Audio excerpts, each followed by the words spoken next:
Hello students, ये हमारी ongoing lecture series जिसमें हम geography of India which is very much important part of MPPSC main syllabus, तो हम उसको कवर कर रहे हैं। और ये हमारी ऑनगोइंग लेक्चर सीरीज का 17th नंबर का लेक्चर है।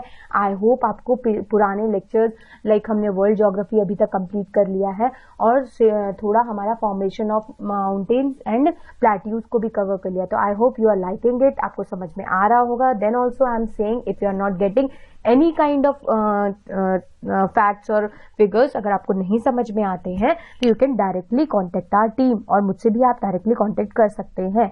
ठीक है, तो आज के जो हमारे टॉपिक्स हैं that is all about coastal region, और हम आइलैंड जो बेसिकली बात करते हैं ना कि अंडमान और निकोबार और लक्षद्वीप आइलैंड जो मेजर हमारे आइलैंड टेरिटरीज हैं हमारी इंडिया की, तो उनकी क्या क्या प्रॉपर्टीज हैं, उनकी क्या क्या इकोनॉमिकल सिग्निफिकेंस है ना, हम इन सब चीजों को देखेंगे। This is lecture for you is delivered by straight zero and myself Archi Sahni. Before going to start, हमें ये पता है और आई नो कि आप लोगों को भी ये आप लोग की तैयारी बहुत अच्छे से चल रही होगी, तो हमारी जो टीम के द्वारा पूरे 6 पेपर्स के लिए आपके लिए बहुत अच्छे से descriptive videos and with lecture series and notes भी अवेलेबल कराए जा रहे हैं। डिफरेंट टाइप के कोर्सेज हैं, और सबसे बड़ी बात इसमें यह है कि सारे कोर्सेज हमारे जो है वो अप टू डेट है according to the latest syllabus of MPPSC 2020, right. तो आई होप यू आपको हमारा जो कंटेंट है वो आपको अच्छा लगे। और हमने लास्ट लेक्चर्स में जब हम बात कर रहे थे तो हमारे MPPSC के पेपर 1 के पार्ट बी में बेसिकली 5 यूनिट्स हैं, एंड लास्ट 15 लेक्चर्स जो है हमने पूरे जो है डिवोटिवली हमने स्टडी किया है वर्ल्ड ज्योग्राफी को। There we have studied about mountains, plateaus, plains, river, glaciers. फिर हमने major geographical phenomena like earthquake क्यों होते हैं, साइक्लोन्स के क्या कारण होते हैं, वॉल्केनिक इरप्शन, लावा, मैग्मा, ये सब क्या होता है। ठीक है, वर्ल्ड क्लाइमेट, कॉफिन कॉन्फिगरेशन या क्लासिफिकेशन ऑफ क्लाइमेटिक जोन्स हमने पढ़ा। Then right now we are going through Indian geography, जिसमें कि हम अभी जो है आज हम पढ़ने वाले हैं कोस्टल प्लेन्स और आइलैंड्स को। Then further we will study about river, lake, glaciers. उसके बाद क्लाइमेट, जो monsoonal type of climate India में most part of the region में पाया जाता है, तो what is all about monsoonal type of climate. फिर उसके बाद हम स्टडी करेंगे नेचुरल रिसोर्सेज, पॉपुलेशन के बारे में, डेमोग्राफिक ज्योग्राफी पढ़ेंगे। Then we will go further and study about the food processing. उसके बाद हमारे पास आ जाएगा geography of Madhya Pradesh, there we have to study about basic features like rivers, geographical topographies of Madhya Pradesh, natural vegetation, soil, mineral, energy properties, है ना, कहाँ पे कौन से रिसोर्सेज मिलते हैं। Then further we will move and read study about the unit 4 that all talks about water and it's management. Disaster management क्यों होता है, डिजास्टर मैनेजमेंट के क्या कोई एक्ट है क्या, 2005 में जो एक्ट आया था, we will read out its whole जो माइन्यूट जो फीचर्स हैं हम उसको पढ़ लेंगे। फिर उसके बाद जो है हम उसकी मिटिगेशन स्ट्रैटेजीज भी पढ़ेंगे। ठीक है, एंड एट लास्ट जो मॉडर्न टेक्नोलॉजीज जो कि in respect to geographical field use होती है like remote sensing, geo information satellites, या जो global positioning system, how they work, what are the basic concept behind their working and its application, हम ये सब चीजें देखने वाले हैं। This is an short intro about me, you can read it out. फिर हम we will move further and हमारी स्ट्रेट जीरो टीम के द्वारा बहुत सारे जो है कोर्स कंटेंट आपके लिए लाए जा रहे हैं, लाइक पूरा मेंस का सिलेबस है, प्रीलिम्स का सिलेबस है अप टू 2020 के लेटेस्ट सिलेबस के अकॉर्डिंग। देन मेंस की मॉक टेस्ट सीरीज है, प्रीलिम्स की मॉक टेस्ट सीरीज है। देन उसके बाद जो है हमारा नेक्स्ट आता है कि अगर आपको सिर्फ वीडियो कंटेंट नहीं चाहिए, you just want an study material, तो डायरेक्टली हम GS पेपर 1 to 6 तो जो है वो मटेरियल कंप्लीट नोट्स भी आपको प्रोवाइड करते हैं। तो चलिए हम लेट्स स्टार्ट करते हैं आज की वो। और अगर आपको इन सब कोर्सेज में भी एक्स्ट्रा बेनिफिट अवेल करना है तो you can directly access my code, referral code को आप यूज करके आपको और जो है 10% का डिस्काउंट मिल जाएगा। सो प्लीज आपको क्वालिटी अच्छी लगती है तो अपने फ्रेंड्स के साथ भी रिकमेंड करिए। Our team is really working very hard for you students. So चलिए let's start. For more queries you can directly contact our website. Okay, so सबसे पहले हम जानते हैं कि कोस्टल रीजन होते क्या हैं। तो ये बेसिकली जो कोस्ट के नियर बाय जो एरिया होते हैं ना, इसी को हम क्या बोलते हैं, कोस्टल रीजन। यहाँ पे हमने लास्ट क्लास में वेस्टर्न घाट्स और ईस्टर्न घाट्स पढ़ा है, लेकिन जब slope of the eastern Ghats और वेस्टर्न घाट्स में हम आते हैं तो यहाँ पे हमें जो है प्लेन मिलता है। यहीं पे जो है पोर्ट्स हैं, जैसे कि जवाहरलाल नेहरू पोर्ट है, मुंबई पोर्ट है, कांडला पोर्ट है, ये सारे जो पोर्ट्स हैं ये यहीं पे प्लेन में ही सिचुएटेड है। ठीक है, तो आज हम जो है ये वेस्टर्न और ईस्टर्न जो कोस्टल प्लेन्स हैं हम उसको पढ़ने वाले हैं। तो बेसिकली जो एक्सक्लूडिंग जो आइलैंड को अगर हम हटा दें तो सिर्फ जो कोस्टल रीजन है इंडिया का वो अराउंड 6100 किलोमीटर्स को कवर करता है। अगर हम यहाँ से पूरा गुजरात से लेके जाएं और पूरा यहाँ तक उड़ीसा तक, वेस्ट बंगाल तक अगर कवर करते हैं तो it covers around 6100 of kilometre का स्ट्रेच है। ये पूरा एक्सटेंड करता है कच्छ ऑफ गुजरात से और गैंगेटिक प्लेन वो पूरा ईस्ट में वेस्ट बंगाल तक। ठीक है, ये कोस्ट जो है वेस्ट बेसिकली आपके जैसे वेस्टर्न घाट्स और eastern Ghat just because of western और ईस्टर्न डायरेक्शन में डिवाइड हुए हैं, किए गए हैं, ताकि हमको पढ़ने में भी और आसानी रहे। तो वेस्टर्न कोस्ट और ईस्टर्न कोस्ट होते हैं और यहाँ पे basically agriculture, trade, industrial sector, tourism, port industry, fishing ground बहुत अच्छा है, सॉल्ट मेकिंग बहुत अच्छा है। ठीक है, तो इसलिए ये सब जो है कोस्टल इंडस्ट्री या कोस्टल रीजन के ये सब पॉजिटिव साइड्स हैं। ठीक है, तो हम सबसे पहले देख लेते हैं कि वेस्टर्न कोस्टल प्लेन जो है वो कहाँ कहाँ सिचुएटेड है। तो देखिए, western coast mean west side of the continent या हमारे इंडियन कॉन्टिनेंट के वेस्टर्न साइड पे। तो ये क्या हो गया, हमारा पूरा वेस्टर्न प्लेन हो गया। तो बेसिकली ये जो कोस्ट है ये कुछ डिफरेंट पार्ट्स में भी डिवाइड है, तो इसको हम अलग अलग कोस्ट बोलते हैं। लाइक जो गुजरात वाला कोस्टल एरिया है उसको हम बोलते हैं काठियावाड़ कोस्ट। हमारा जो बॉम्बे वाला जो कोस्ट है, बॉम्बे गोवा का, उसको हम बोलते हैं कोंकण पोस्ट। कोंकण पोस्ट कई बार सुना होगा कि कोंकण पोस्ट में सुनामी आ गई, साइक्लोन आ गए। फिर उसके बाद कर्नाटक वाले एरिया को हम बोलते हैं कन्नर पोस्ट। ठीक है, और उसके बाद लास्ट वाला जो हमारा केरला में आता है that is Kanyakumari coast, right. तो ये हमारा होता है। तो basically narrow and wetter than eastern plain, मतलब ये ईस्टर्न प्लेन का जो आपने देखा होगा लास्ट क्लास में अपन ने पढ़ा था कि इनकी हाइट ज्यादा है, तो यहाँ पे प्लेन को जो एरिया है बहुत कम मिला है। इनकी ब्लाइट जो बहुत स्लैंट है, तो बेसिकली क्या होता है, स्लोप बहुत ज्यादा स्ट्रेचेस है, इसीलिए जो है ईस्टर्न घाट का जो कोस्ट है वो बहुत ही लार्ज है। ठीक है, और ये डिवाइडेड है मालाबार, कन्नड़, कोंकण, कन्याकुमारी कोस्ट और कच्छ या फिर हमने जो काठियावाड़ पेनिनसुला पढ़ा। ठीक है, तो ये गुजरात वाला रीजन में ये पूरे वेस्टर्न कोस्ट सब डिवाइडेड है। तो हम एक बार फिर से देख लेते हैं, गुजरात कोस्ट या काठियावाड़ कोस्ट, फिर कोंकण कोस्ट जो महाराष्ट्र गोवा में है, फिर उसके बाद कन्नड़ पोस्ट जो कि कर्नाटका में आता है, फिर मालाबार पोस्ट। तो ये जो पूरा एरिया है ना इसको हम बोलते हैं मालाबार कोस्ट, और छोटा सा जब कन्याकुमारी या फिर केरला वाले स्ट्रेच को हम क्या बोलते हैं, कन्याकुमारी कोस्ट। ठीक है, तो ये हो गए हमारे सारे वेस्टर्न कोस्ट। तो हम इसको एक बार डिस्क्रिप्टिव वे में देख लेते हैं। तो काठियावाड़ कोस्ट जो है बेसिकली जो आपका कच्छ और गुजरात से दमन तक है, यहाँ पे ताप्ती, नर्मदा, साबरमती, माही रिवर जो है अपना बहुत ज्यादा सिल्ट और डिपॉजिट करती रहती है, सेडिमेंट को डिपॉजिट करती रहती है। और यहाँ पे गल्फ ऑफ कैम्बे भी है, यहाँ पे देखेंगे आप तो गल्फ ऑफ कैम्बे है। ठीक है, फ्रॉम एश्यूरीज, तो यहाँ से आपकी पूरा नर्मदा, ताप्ती ये सारी रिवर्स जो है, माही, साबरमती रिवर अपना सिल्ट भी देती हैं, और इसकी वजह से ये कोस्ट की अलग फीचर्स हैं, इसलिए हमने क्या बोला इनको, काठियावाड़ कोस्ट।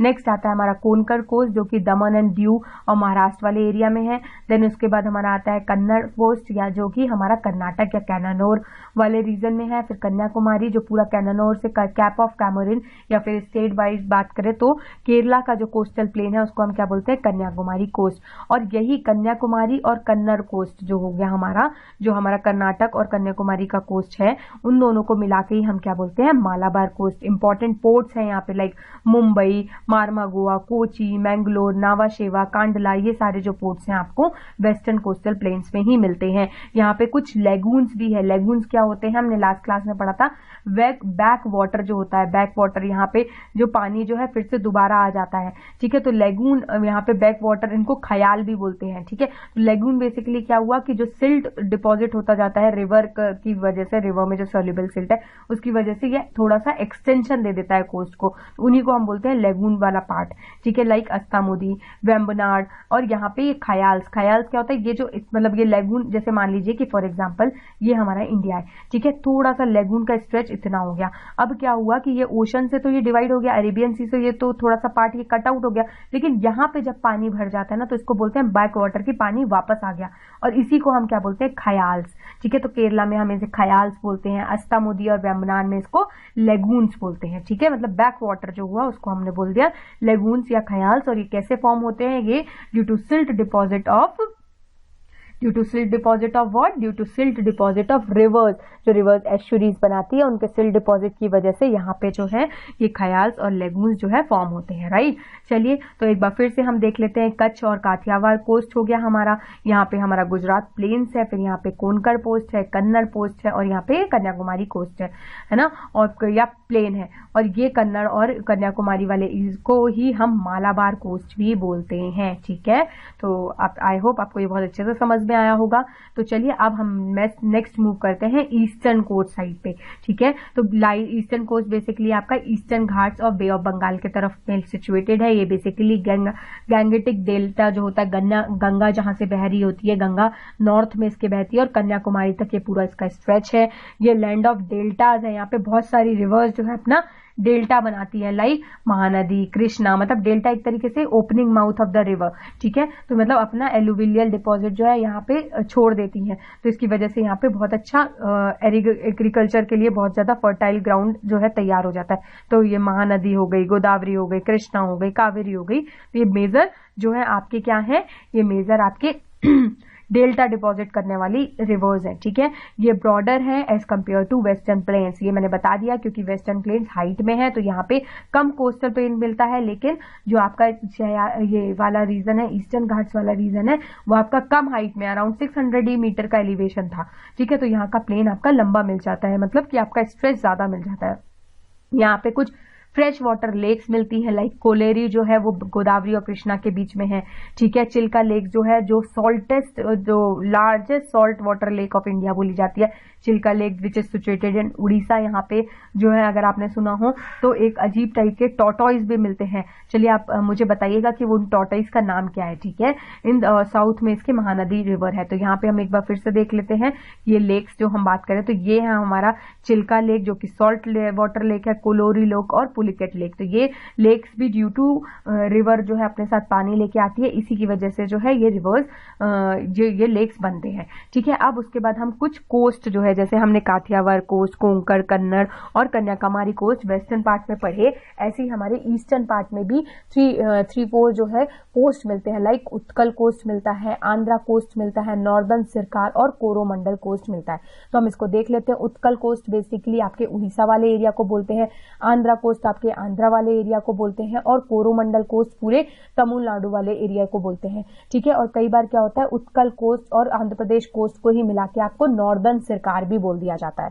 ठीक है, तो समझ में आया। अब हम इसको देख लेते हैं। उत्कल कोस्ट बेसिकली कहाँ पे, उड़ीसा वाले एरिया में, जहाँ पे चिल्का लेक जो कि इंडिया की लार्जेस्ट सॉल्ट वाटर लेक है वो मिलती है। ये डेल्टाइट प्लेन्स ऑफ गंगा और महानदी के बीच में लोकेटेड है। Then we will further study about Andhra coast. तो ये साउथ ऑफ उत्कल कोस्ट में है और ये कंटेन करती है गोदावरी कृष्णा रिवर के बीच में। यहाँ पे फेमस कोलेरू लेक जो होती है, फ्रेश वाटर लेक, वो मिलती है। ठीक है, नॉर्दर्न सिरकार जो है, हमने पहले बात किया कि उत्कल और कन्नड़ कोस्ट को ही मिला के नॉर्दर्न सिरकार बोलते हैं, जो कि पूरा महानदी से ऊपर से उड़ीसा से स्ट्रेच लेते हुए कृष्णा तक आता है। और कोरोमंडल कोस्ट जो है, जो हमारा तमिलनाडु वाला स्ट्रेच है, उस वाले एरिया को हम क्या बोलते हैं, कोरोमंडल कोस्ट, जो कि हमारा कृष्णा से कन्याकुमारी तक सिचुएटेड है। और यहाँ पे कावेरी सबसे बड़ी जो रिवर साउदर्न में आपकी जो गोदावरी कृष्णा रिवर्स है, उसमें कावेरी भी one of the prominent features को जो है देती है अपना, मतलब प्रोमिनेंट फीचर है उसका रिवर सिस्टम में। तो बेसिकली ये कहाँ पे सिचुएटेड है, ये आपके तमिलनाडु में है, कावेरी डेल्टा। ठीक है, तो यहाँ पे हमारा खत्म होता है ईस्टर्न कोस्ट। अब हम कुछ जो फ्रेश वाटर लेक्स पढ़ रहे थे उनके बेसिक पढ़ लेते हैं कि ये कहाँ कहाँ मिलते हैं। ठीक है, तो कोलेरू लेक जो फ्रेश वाटर लेक है वो हमारी गोदावरी और कृष्णा में आंध्र प्रदेश वाले रीजन में मिलता है। फिर उसके बाद फेमस लेगून या फिर बोलना चाहिए कि सॉल्ट वाटर लेक हो गए, वो हमारे चिल्का और पुलिकट तमिलनाडु में मिलता है। चिल्का कहाँ पे सिचुएटेड है, उड़ीसा में, और उड़ीसा चिल्का लेक जो है largest salt water lake of India भी है। ठीक है, ये उड़ीसा में साउथ ऑफ महानदी रिवर में सिचुएटेड है।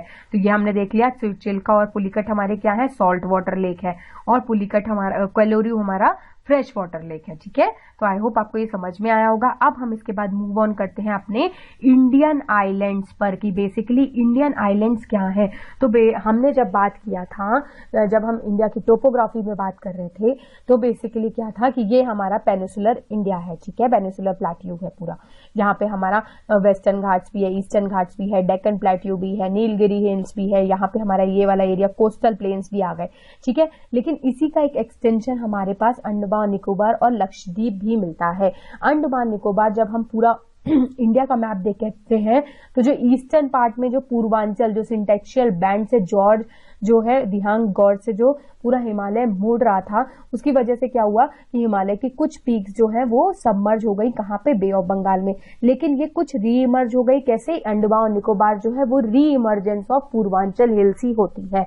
ठीक है, और ऐसी लक्षद्वीप जो है उनका फॉर्मेशन अगर की हम बात किया जाए तो उनका फॉर्मेशन जो है वो कोरल रीफ्स होती है। कोरल रीफ एक तरीके की वेजिटेशन होती है जो कि जूजेंथुलिक एल्गी के साथ रहती है। तो ये एल्गी क्या है, एल्गी इनको घर मिलता है और एल्गी इनको खाना प्रोवाइड करती है, और इसी वजह से जो है ये पूरा जो कोरल्स होते हैं या एक तरीके से बोलना चाहिए कि जो पूरी सी की वेजिटेशन है उसकी वजह से ये इनमें कैल्शियम कार्बोनेट या कैल्शियस जो होता है, कैल्शियम की बहुत ज्यादा मात्रा होती है। बिकॉज ऑफ दैट ये पूरा जो है लैंड सरफेस जो है तैयार होता है कहाँ का, लक्षद्वीप या पूरे कोरल आइलैंड्स की हम जब बात करते हैं। अभी तो हम ये एक ओवरव्यू देख रहे हैं, बाद में जब हम लक्षद्वीप को इन डीप पढ़ेंगे तो हम उसको भी डिस्कस कर लेंगे। राइट, तो चलिए देख लेते हैं। तो सबसे पहले हम इंडियन आइलैंड्स के कुछ नॉर्मल फैक्ट्स एंड फिगर्स के बारे में देखते हैं। तो टोटल देयर आर 247 आइलैंड्स हैं हमारी इंडिया में, जिसमें 204 जो 204 है वो बे ऑफ बंगाल में सिचुएटेड है और 43 जो है वो अरेबियन सी में है।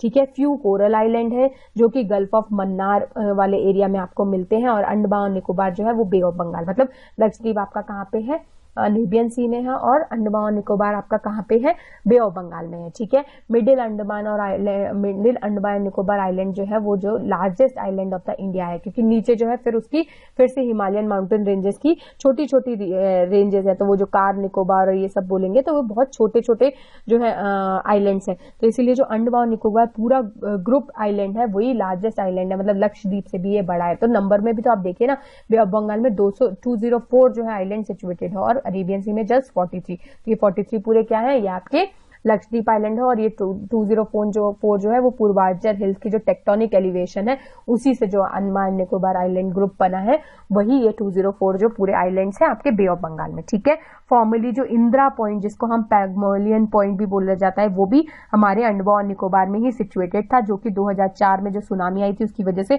सबमर्ज हो गया वो। तो साउदर्न मोस्ट पॉइंट जो है निकोबार आइलैंड में सिचुएटेड है। ठीक है, जिसको हम क्या बोलते हैं, इंदिरा पॉइंट या फिर पिग्मोलियन पॉइंट।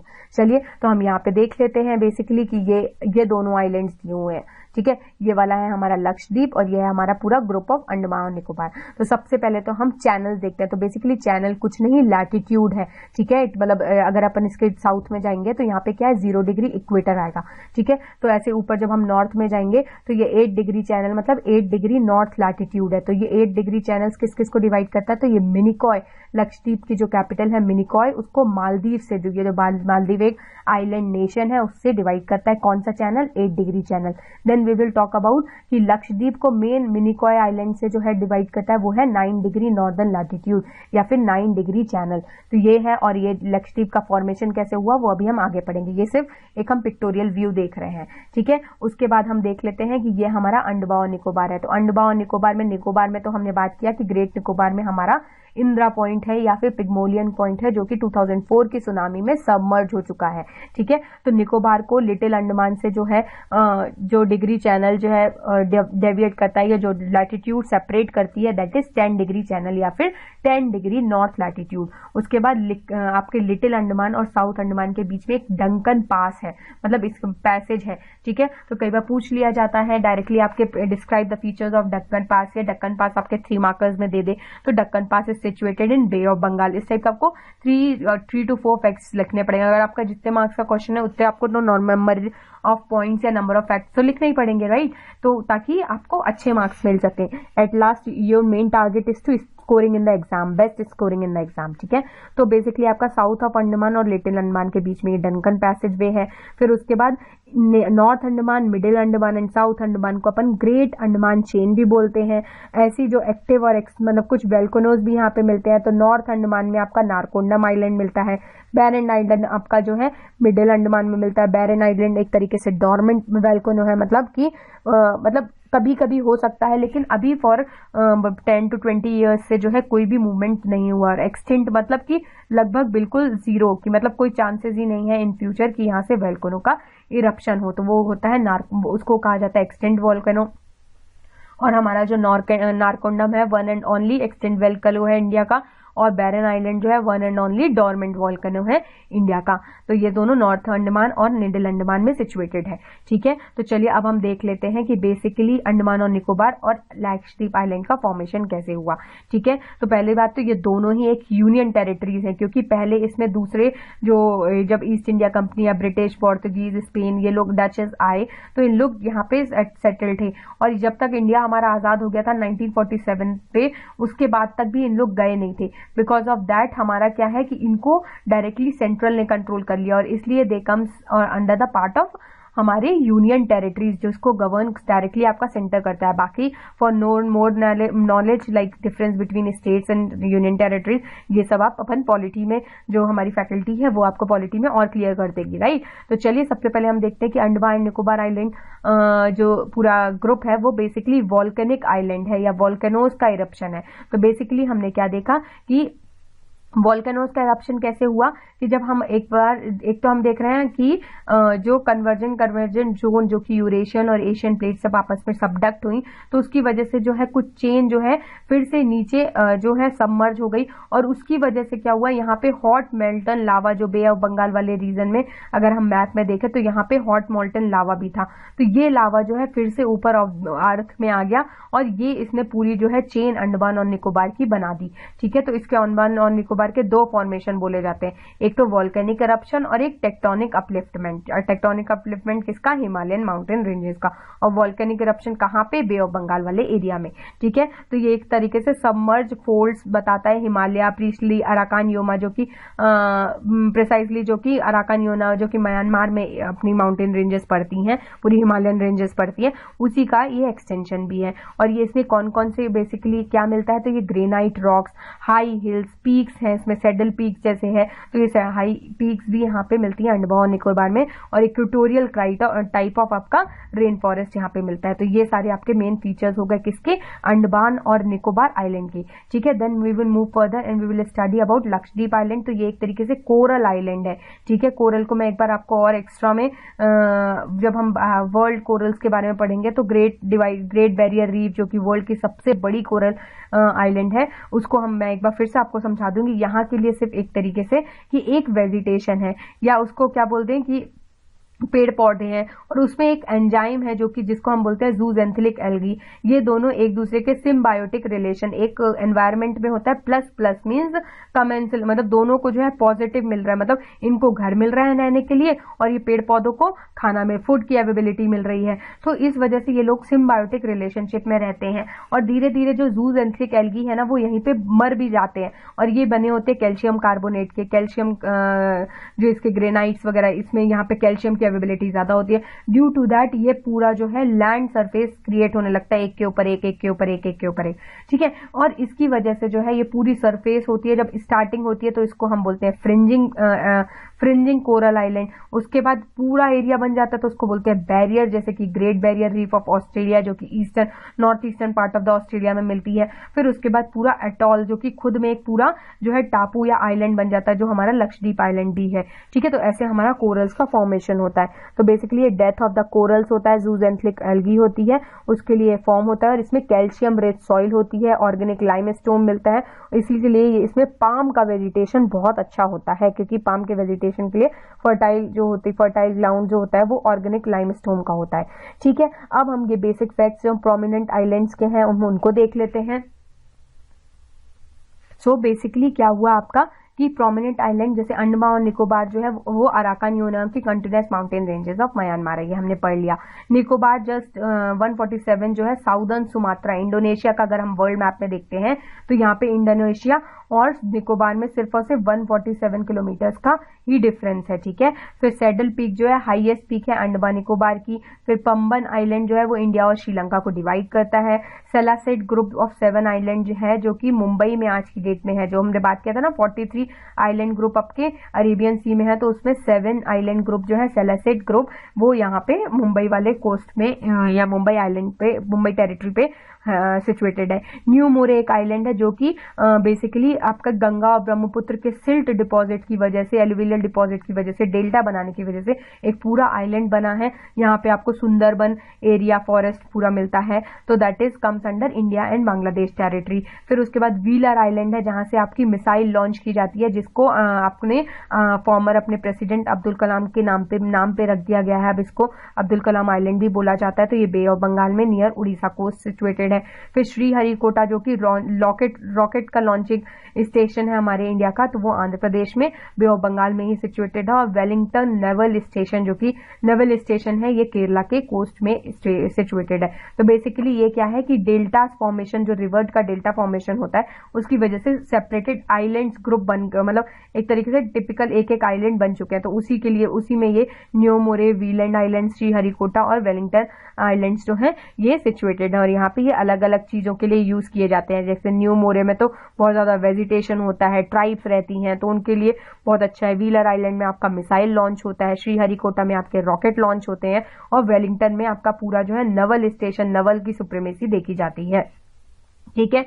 उसके बाद हम बात कर लेते हैं, ये है इंडियन ओशन, ठीक है। तो हम जो ये बात कर रहे थे, तो यहाँ पे आपका है व्हीलर आइलैंड, फिर उसके बाद आ गया आपका श्रीहरिकोटा, यहाँ पे जो आपका वेलिंगटन आइलैंड, और ये जो 7 ग्रुप ऑफ आइलैंड जो महाराष्ट्र के ग्रुप में मिलते हैं, यहाँ पे आपके ये जो है जो 7 ग्रुप ऑफ आइलैंड सेलासेट जिनको बोलते हैं, उनको वो है यहाँ मुंबई कोस्ट में। और न्यू मोरे ग्रुप जो है वो यहाँ पे है इंडिया और बांग्लादेश वाले में। ये due to deltaic deposition of basically Ganga and Brahmaputra river, ये गंगा और ब्रह्मपुत्र रिवर यहाँ पे अपना डेल्टा बनाती है, एलुवियल को लीव करती हैं, छोड़ती हैं, इस वजह से ये न्यू मोरे ग्रुप बना है। और यहाँ पे बहुत अच्छा फॉरेस्ट है जो कि सुंदरबन फॉरेस्ट है, वो यहीं पे बनता है क्योंकि ये बहुत ज्यादा दलदल या वेटलैंड काइंड ऑफ एरिया है, ठीक है। उसके बाद हम बात करते हैं इंडियन ओशन की, कि हमारे पूरे पेनिसुलर इंडिया को जो 6100 किलोमीटर का तो सिर्फ और सिर्फ लैंड का स्ट्रेच है, बाकी हम अंडमान और निकोबार और लक्षद्वीप तो पूरा इंडियन ओशन में ही सिचुएटेड है। तो इंडियन ओशन का कुछ ना कुछ जोग्राफिकल सिग्निफिकेंस होगा, ठीक है। तो हम उसी को देख लेते हैं कि सिग्निफिकेंस क्या क्या है।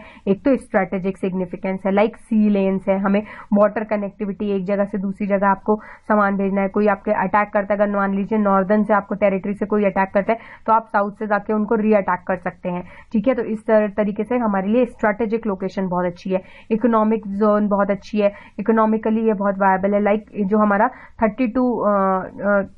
200 डिग्री का एक्सक्लूसिव इकोनॉमिक जोन होता है, वाटर को हम स्ट्रेच कर सकते हैं, वाटर से मिनरल को एक्सप्लोर कर सकते हैं। तो यहाँ पे बहुत ज्यादा मिनरल्स की अवेलेबिलिटी है, जो कि हमारे लिए जो मॉड्यूल्स बोलते हैं ना, पैरा मॉड्यूल्स, जिसमें कि आयरन की अवेलेबिलिटी और अदर फर्टिलाइजर्स मटेरियल्स की फर्टाइल जो सॉइल ग्राउंड जो होता है उस टाइप के जो मटेरियल मिलते हैं बहुत ज्यादा, जो कि मिनरल डिपॉजिट होते हैं, उनको ओर्स भी बोला जाता है। तो ये आपको एक्सक्लूसिव इकोनॉमिक जोन जो कि 200 नॉटिकल माइल्स तक होता है, वो हर कंट्री का, वहां तक आप एक्सप्लोर कर सकते हो पूरे अपने सी वाले एरिया को। तो इंडियन ओशन बहुत ही ज्यादा फर्टाइल ग्राउंड है उसके लिए। फिर टूरिज्म के लिए अच्छा है, जैसे मैराइन बायोडाइवर्सिटी मिलती है, मैंग्रोव्स हैं, कोरल रीफ जो कि जिसकी वजह से, कोरल्स की वजह से आपका लक्षद्वीप आइलैंड ग्रुप बना है। फिर उसके बाद लार्ज फिशिंग पोटेंशियल होता है, जिसकी वजह से इकोनॉमिक वायबिलिटी है, लोकल फिशरमैन्स को है, इससे बहुत लाभ होता है, प्रॉफिट हो जाता है। फिर उसके बाद टाइडल एनर्जी, ये पूरा कोस्ट जो है इसमें साइक्लोन्स या टाइड्स आते रहते हैं, तो हम टाइडल एनर्जी को भी एक ऑटोमेटेड सोर्स ऑफ एनर्जी की तरह यूज कर सकते हैं। और साउथ वेस्ट मानसून के लिए भी ये बहुत ही ज्यादा, मतलब आप देखे होंगे जब अपन ने अल नीनो ला नीना का कॉन्सेप्ट पढ़ा था, तो ईस्टर्न विंड्स है वो क्या होती है, बेसिकली मेडागास्कर से टकरा के ही इंडिया में आती है, तो उसके लिए भी इंडियन ओशन से ही वो पूरा मॉइस्चर को रिटेन करती है अपने पास, और वो मॉइस्चर को आपको जाके इंडिया में साउथ साउथ वेस्ट मानसून में, जब वो जून जुलाई में हमारा जो रेनी सीजन स्टार्ट होता है, तब ये पूरा मानसून को रिट्रीट, मतलब एक तरीके से पानी हमें दे देती है, यहाँ पे प्रेसिपिटेट कर देती है। ठीक है, तो यही सब जो कारण है, इसी की वजह से सिग्निफिकेंस इंडियन ओशन का बहुत ही ज्यादा है, ये तो बहुत कम है। बाकी नहीं तो आप देखें तो इकोनॉमिक में भी बहुत ज्यादा फिशिंग ग्राउंड अच्छा है, आपको मिनरल बहुत अच्छे हैं, आपको फॉर एग्जांपल नवल सुप्रीमेसी चाहिए, नवल की एक्सरसाइजेस करानी है, आपको सबमराइन्स बनानी है, तो उस वजह से टेस्टिंग के लिए बहुत अच्छा ग्राउंड है।